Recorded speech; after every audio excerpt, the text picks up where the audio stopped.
সাকিবের চোরামি আমরা ধরতে পেরেছি। এবার ম্যাচ শেষে উপস্থাপকের কাছে সাকিবের নামে মন্তব্য করলেন মুনরো। বিস্তারিত প্রতিবেদনে। কানাডার গ্লোবাল টি-20 লিগে টরন্টো ন্যাশনালসের বিরুদ্ধে 2 রানের জয় তুলে নিয়েছে বাংলা টাইগার্স মিসিসাউগা। বাংলা টাইগার্সের হয়ে বল হাতে উজ্জ্বল ছিলেন বাংলাদেশের 2 তারকা ক্রিকেটার সাকিব আল হাসান এবং শরীফুল ইসলাম। ব্যাট হাতেও ঝলক দেখিয়েছেন সাকিব। বাংলা টাইগার্সের হয়ে এদিন উজ্জ্বল ছিলেন ওপেনার মোহাম্মদ ওয়াসিম। 18 বলে 27 রান করেন তিনি। তিনে নামা হযরতুল্লাহ জাজাই 10 বলে 19 রানের ইনিংস খেলেন।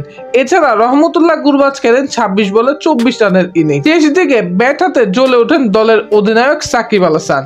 3 ছক্কায় 15 বলে 24 রানের ঝলমলে এক ইনিংস খেলে বিদায় নেন তিনি। নির্ধারিত 20 ওভারে খেলা শেষে 7 উইকেট হারিয়ে 168 রানের সংগ্রহ দাঁড় করায় বাংলা টাইগার্স মিসিসাউগা। বোলিং এ নেমে বাংলা টাইগার্সের হয়ে দ্বিতীয় ওভারে বোলিং এ এসেছিলেন শরীফুল ইসলাম। প্রথম ওভারে তিনি দেন 10 রান, উইকেট নিতে পারেননি। চতুর্থ ওভারে দারুণভাবে কামব্যাক করেন তিনি, 1 উইকেট নেন, সাথে কিপটে বোলিং এ রান দেন মাত্র 6। শেষ ওভার থেকে 18 রান দরকার ছিল টরন্টোর। শেষ ওভারে বোলার আলী খান জমিয়ে রেখেছিলেন সকল নাটকীয়তা। নো বল আর ওয়াইডের মেলা সাজিয়ে বসে আলী দিয়ে ফেললেন 15 রান। তাতেও অবশ্য ম্যাচটা জিতেই মাঠ ছেড়েছেন বাংলা টাইগার্সরা। 2 রানের জয় পেয়েছে বাংলা টাইগার্স।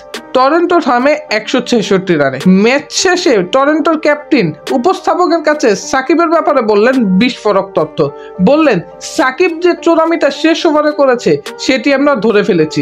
সেটির কারণেই আমরা ম্যাচটি জিততে পারিনি।